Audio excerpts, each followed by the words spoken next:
Boa noite para todos. Vamos ao quinto episódio da nossa série Trabalhando um Projeto. Na semana passada, eu falei de tudo que a gente tinha que perguntar sobre a parte de interiores, os cômodos do interior, e falei tudo da parte externa. Mas faltaram duas coisas. Uma que me cobraram, quer dizer, alguém entrou em contato comigo e disse: Antônio, você esqueceu de falar disso e disso, eu vou falar hoje, que é escadas e hall de entrada. O que significa isso? Se você está fazendo uma casa de 2 andares, você tem escada. Então você tem que ver com o teu cliente que tipo de escada ele quer. Se ele quer uma escada de madeira com corrimão em madeira, se ele quer uma escada de madeira com corrimão em vidro, se ele quer uma escada de concreto, quem vai utilizar essa escada, qual é a idade deles. Por quê? Vou dar um exemplo da minha casa. Eu fiz uma escada linda, maravilhosa, não tinha corrimão. Quando minha sogra veio morar comigo, eu tive que botar corrimão e a escada, eu tive que alterar a escada inteira. Quando a minha esposa ficou grávida, para ela subir com um bebê no colo era muito complicado. Então, tive que reestruturar e refazer a escada. Essa escada tem que ser bem conversada, dependendo de quem são as pessoas, quem vai utilizar. Então, tem que ser discutida essa escada com muito carinho, com muito cuidado. E aproveitar o espaço embaixo da escada, que também é um espaço que pode ser útil, com depósito, etc, etc. Então, escada é uma coisa que tem que ser discutida, o corrimão dessa escada, a plasticidade dessa escada, o cuidado que o cliente quer logo uma escada em caracol, cuidado, explicar a ele o porquê que não é de boa prática usar uma escada de caracol, porque não vai subir um móvel, vai ser transtorno o tempo todo. Então tem que questionar e mostrar esse tipo de problema.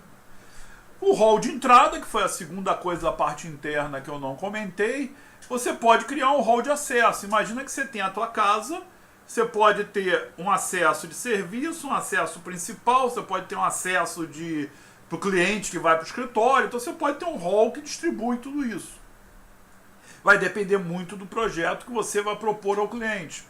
Então, como não é uma coisa de gênero de primeira necessidade, eu não tinha comentado antes, mas eu estou comentando que é interessante ter esse tipo de coisa, um hallzinho onde a pessoa pode deixar a chave de casa, onde as pessoas podem deixar uma carteira, deixar coisas que ela vai pegar para sair, já pode estar no hall guardado. Então, é interessante ter um hall de entrada e pode ser discutido com o cliente, o que você vai botar, o que você não vai botar. Se for um projeto de interiores, que você já tem um apartamento, fazer um hall de entrada, se o apartamento é único por andar, você pode usar o hall do elevador, não sei.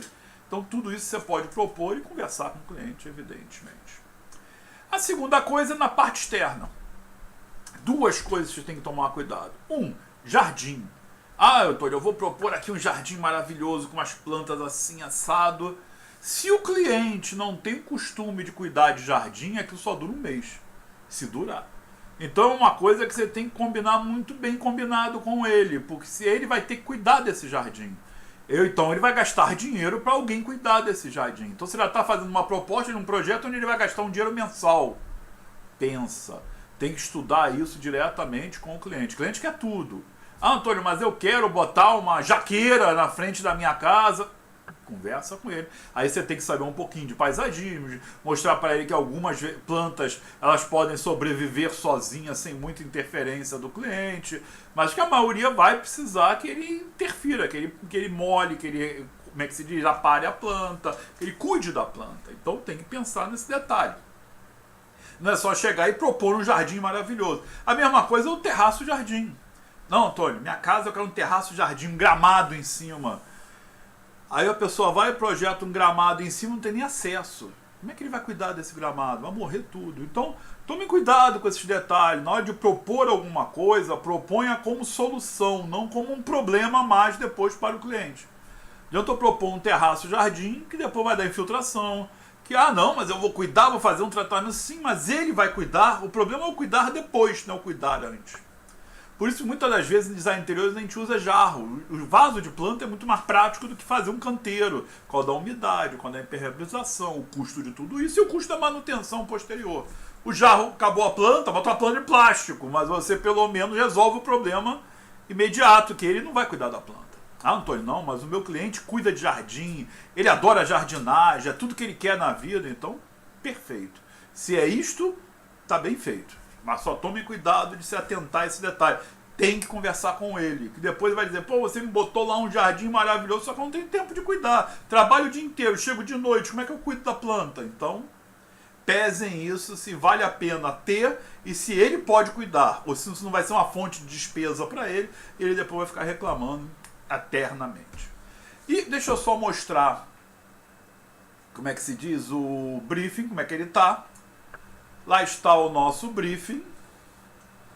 Eu aqui encerrei a parte externa, só para a gente relembrar o que a gente viu da aula passada, que foi essas unidades habitacionais. A gente já viu toda a parte interna, vimos a parte externa.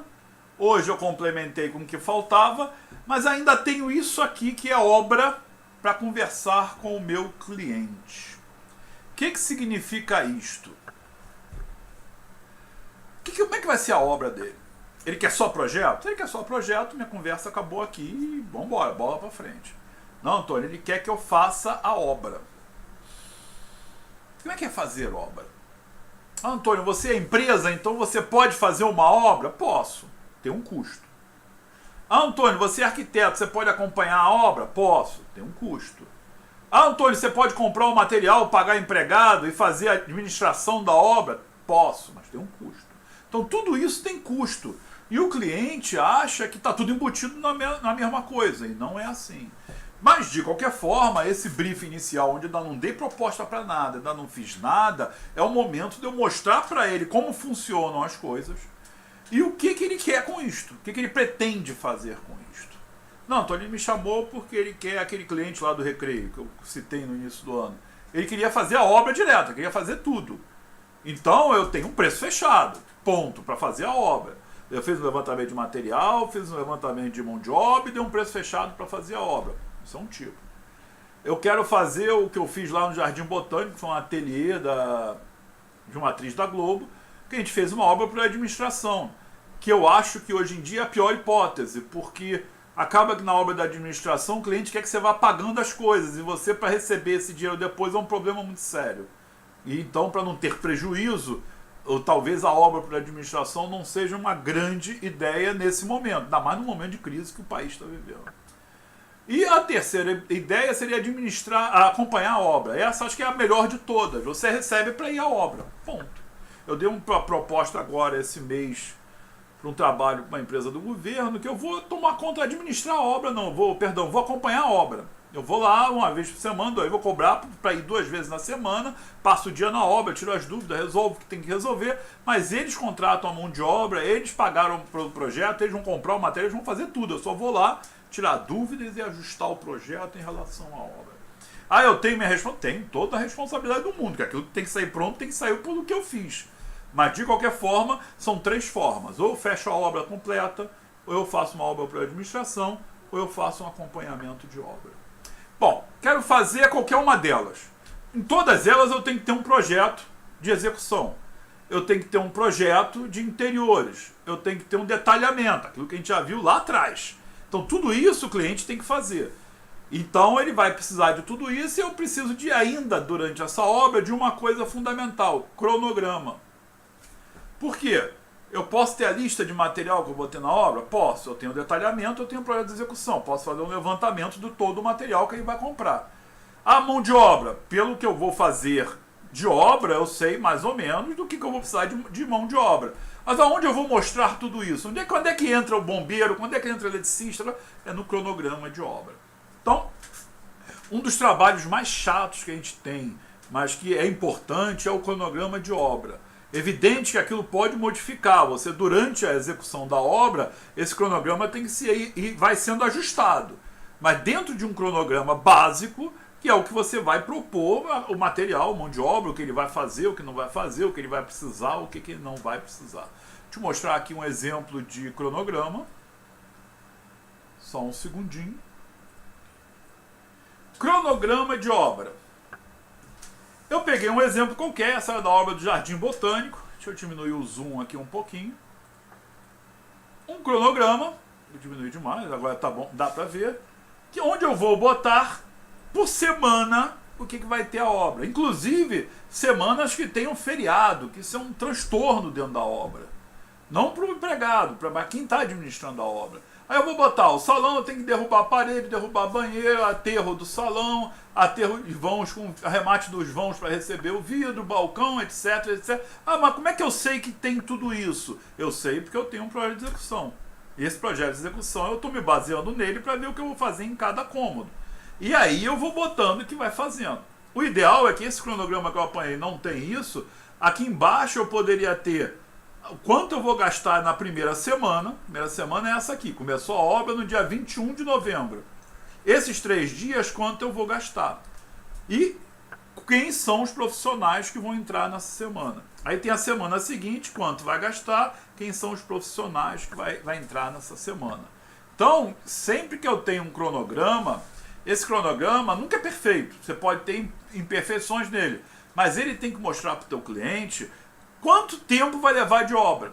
Aproximadamente. Não quer dizer, ainda mais reforma. Se eu vou fazer uma reforma, você não sabe o que vai ter naquela obra. De repente você tira uma coisa da parede, a instalação tem que ser toda trocada. E você não estava prevendo isso no teu cronograma, então ele tem que ser ajustado, alterado. Isso é bom porque o cliente vai acompanhando o que está acontecendo.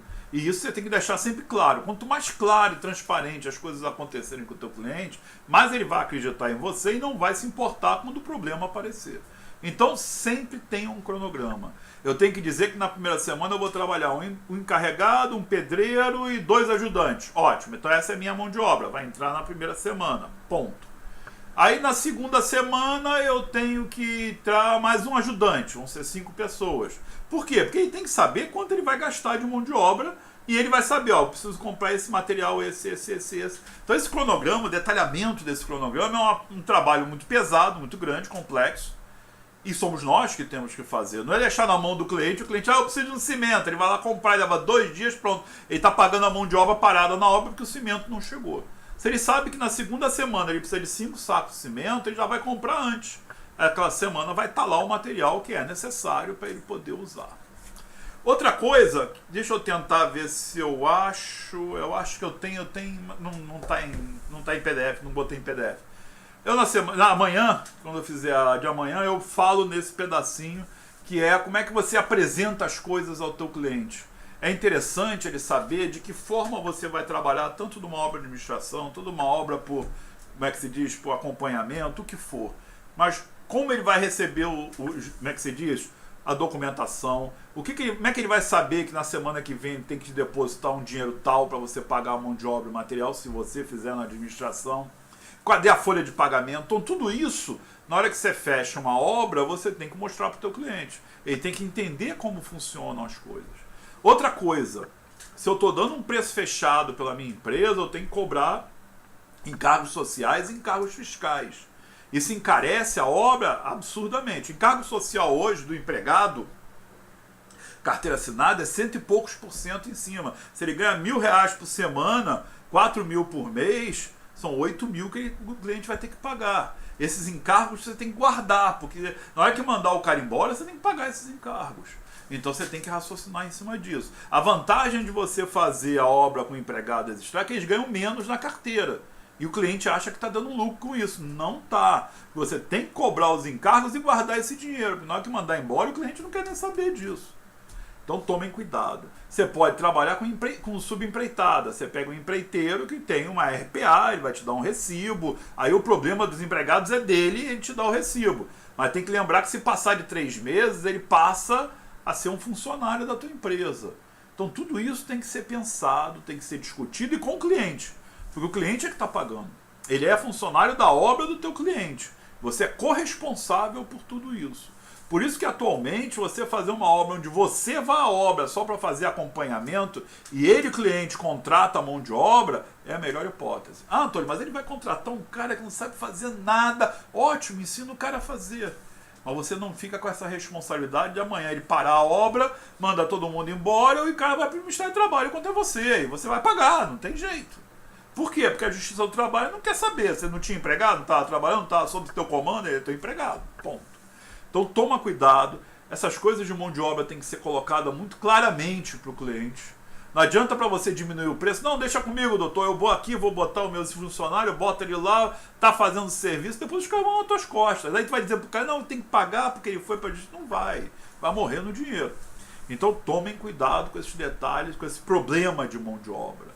E não adianta depois que dá o preço, o cliente fechar o preço, aí você vai querer discutir isso. Não é, tem que ser agora. É no briefing que você vai mostrar tudo isso. Mesma coisa material. Um detalhe que tem que ser discutido e bem discutido. Antônio, eu vou comprar o material. O cliente mandou comprar tudo bem. Aí eu vou lá na loja de material, o cara me dá 10%, então eu vou comprar nessa loja, apesar... Não funciona isso.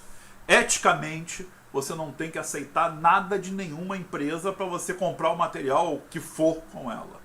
O certo de uma obra que você está administrando com material, você tem duas hipóteses.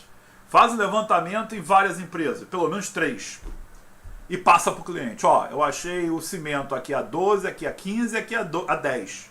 Você escolhe qual delas. Ah, eu vou comprar de 10. Perfeito. Você comprou aqui. E aqui vai ter um frete, aí você comprou a areia nesse e comprou a pedra nesse. Então vai ter 3 fretes. Você vai explicar isso a ele e ele vai decidir o que ele vai fazer. Isso é uma hipótese. A segunda hipótese, por exemplo, a obra do Jardim Botânico que eu fiz lá. A gente tinha um problema muito sério, que é que ninguém entrega na Zona Sul do Rio de Janeiro. Zona Sul do Rio de Janeiro não entra caminhão. Ponto. Então é problemático e você tem que pensar nisso e mostrar para o teu cliente, que ele não acredita. Ele acha que morar na Zona Sul e tem todo direito a tudo. Um exemplo, Copacabana, não entra caminhão. Ponto. Como é que você entrega material lá? Ah, Antônio, não tem jeito? Não tem jeito. Você tem que comprar numa lojinha lá que vai entregar num burrinho sem rabo nos horários alternativos. Então, se você precisa de um saco de cimento na obra, não tem nem como botar nas costas e levar, porque não vai poder passar. Eles não vão permitir que façam isso. Então, você tem que questionar tudo isso e mostrar para o teu cliente. Olha, eu comprei no fulano de tal, que é aqui no Jardim Botânico. Por quê? Porque ele me entrega durante o dia. Senão eu tenho que comprar para um cara que vai entregar um caminhão de madrugada e vai ter que ter um funcionário à noite na obra para receber esse material. E mesmo assim vai trazer... Então você tem que tomar cuidado com tudo isto. E tudo isso tem que ser mostrado ao teu cliente. Não adianta esconder para depois resolver. Não. Essa do Jardim Botânico que a gente fez, a gente teve muito problema sério com caçamba. Porque era uma rua em final de rua. Não era cruzamento, era um cul-de-sac. Só que o cul-de-sac era usado pelo condomínio, então a rua não tinha saída. O caminhão chegava lá e tinha que voltar de ré. Então imagina uma rua onde parava carro para tudo que é lado e você tinha que deixar uma caçamba de entulho. Meu Deus do céu. A primeira, quando chegou lá, a gente deixou tudo reservado, um dos vizinhos tirou a madeira que a gente botou e botou o carro dele. O cara da caçamba chegou de noite, não tinha lugar para botar e botou no meio da rua. O que aconteceu? Chamaram a prefeitura, foi um drama, os caras foram multados, deu uma dor de cabeça sem precedente. Por quê? Porque a coisa não foi discutida, os vizinhos não quiseram saber. Então, todos esses problemas você tem que colocar para o teu cliente. Eu só não me danei e não paguei a multa porque o cliente sabia que isso ia acontecer. Por quê? Porque a gente avisou e a cliente disse, não, deixa lá, deixa o vizinho eu resolvo. Eu, na primeira oportunidade, não resolveu nada. Então, tomem cuidado com esses detalhes. Sempre que eu for fazer a obra, eu tenho que pensar seriamente no que eu vou fazer. Se vale a pena ou não. Por exemplo, eu não fazer, eu faço. Mas dá dor de cabeça. Você tem que saber se preparar o cabelo branco, como é que tá. Esse cabelo branco todo tem um porquê. E, então, pensem nisso. E outra coisa. Próximo momento que a gente vai falar com o cliente vai levar a proposta. Que já vai ser o episódio de amanhã. Quando eu vou levar uma proposta para o cliente, eu levo uma de projeto, uma de obra. Nunca a mesma proposta. Por quê? Ah, Antônio, mas por que você vai fazer isso? Porque, mesma coisa, proposta de projeto separa de prefeitura. Porque é uma coisa que vai acontecer num tempo diferente do que vai acontecer os outros projetos. Então, se eu tenho uma proposta de projeto de prefeitura e uma proposta de obra, eu não sei quando eu vou começar essa obra. Como é que eu vou amarrar isso tudo? Aí ele vai começar a me dar o dinheiro, vai achar que está me dando muito dinheiro e já a obra vai estar pronta. E não pode. Eu não posso. Eu tenho que deixar claro isso para ele. Olha, proposta primeiro projeto. Vamos fazer isso. Bom, acabou isso, a gente faz isso. Enquanto isso, ele vai se capitalizando para fazer a obra. Antônio, mas eu quero a minha obra para amanhã. Então, você vai ter que discutir isso com ele e mostrar a realidade. É problemático. Você corre o risco de embargar a tua obra. E por aí vai. Então, você tem uma série de problemas você tem que conversar com o seu cliente. O cliente não tem que saber tudo que está acontecendo. Não adianta dar um preço total para tudo, começar a fazer o projeto e o cara quer começar a obra amanhã. Não, Antônio, mas eu tenho que começar essa obra amanhã, porque já está passando os dias. Não é assim que funciona. Quanto mais claro e transparente isso for passado para ele, mais fácil dele entender o tamanho do problema dele. Ele não tem um tamanho de um problema pequenininho, ele tem um tamanho de um problema gigante. Ah, Antônio, então, mas será que se eu tiver que fazer um trabalho de design de interiores, eu tenho tudo isso? Não, você vai cortar algumas coisas, você não teria um projeto de prefeitura, uma reforma interna você não precisa de licença. Então tem uma série de coisas que vão determinar quem é o teu qual é o teu trabalho. Mas em linhas gerais, tudo que eu passei nesse briefing tem que ser discutido com o cliente. Deixa eu lá mostrar o briefing de novo, só para a gente ver que ele está acabando. Está na tela do cronograma, mas aqui acabou. Eu tenho considerações finais, quer dizer, coisas que foram discutidas durante o briefing colocadas aqui, observações finais. Considerações finais, ele quer um hall de entrada, então eu posso colocar aqui o hall de entrada porque não tinha no briefing. Observações finais, eu vou fazer em duas propostas, uma para projeto, uma para obra. Aí fechou, acabou, e era isto. Então, gente, não tenha, como é que se diz, medo de falar com o cliente, tem que contar tudo para o cliente. Nesse momento, ele não te conhece.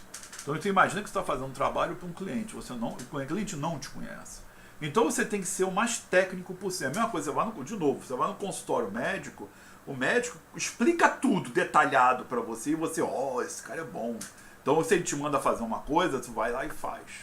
Quando você vai no médico, o cara nem olha para você, ele diz, você está com uma rinite, você está com vírus, então você é uma virose e você toma esse remédio. Você fica na dúvida, o cara nem olhou para minha cara e disse que eu estou com uma virose, nem encostou em mim.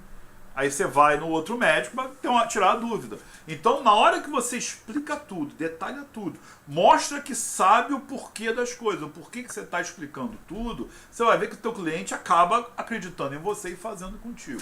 Salvo exceções, o preço, salve problemas especiais. Fora isso, você acaba fazendo o projeto. Por quê?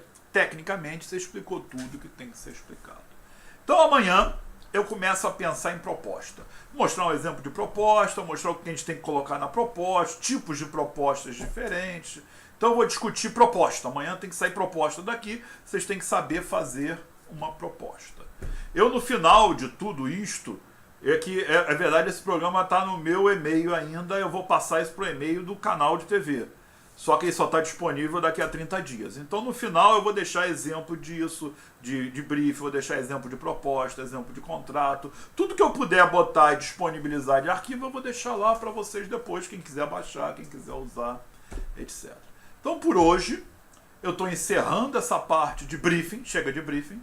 Foram 5 encontros de briefing, para ver que tem que ser uma coisa detalhada. Briefing tem que ser feito num encontro com o cliente. De preferência, não pode ter 2, é 1. Então, nesse encontro, você tem que tirar a maior quantidade de informações possível.